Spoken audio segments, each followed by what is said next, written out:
9.3 grams of aniline is subjected to the reaction with excess of acetic anhydride to prepare acetanilide.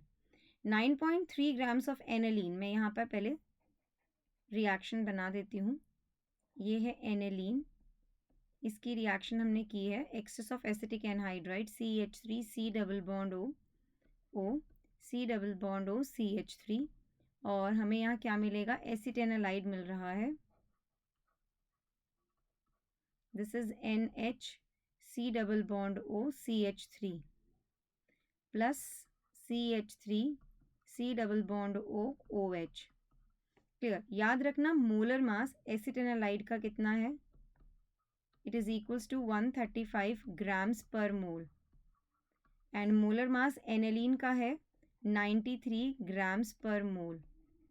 This is the molar mass, मैंने पहले ही आपको बता दिया. Now mass of acetanilide produced if the reaction is 100% completed. So अगर reaction 100% complete है, so the acetanilide is been actually produced. हमें बताना है कितना मास एसिटेनालाइड का प्रोड्यूस हुआ है अगर रिएक्शन 100% कंप्लीट है. तो रिएक्शन की स्टोइकियोमेट्री से हमें ये पता चल रहा है कि number of moles of aniline, ठीक है, is equals to the number of moles of acetanilide.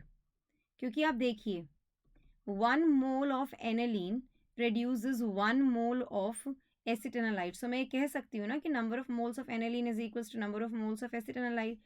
Number of moles of aniline क्या होगा, it will be the given mass 9.3 by molar mass 93. Number of moles of एसिटेनालाइड क्या होगा, the given मास जो हमें actual में पता करना है, मास ऑफ एसिटेनालाइड हमें पता करना है, बाय द मोलर मास 135. सो यहाँ से आपको मास ऑफ एसिटेनालाइड पता चल जाएगा, मास ऑफ एसिटेनालाइड प्रोड्यूस्ड पता चल जाएगा.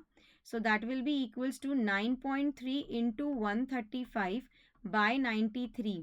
So that will be equals to, ये देखो ये 0.1 आया यहाँ पर, and it will be 13.5 grams is the right answer.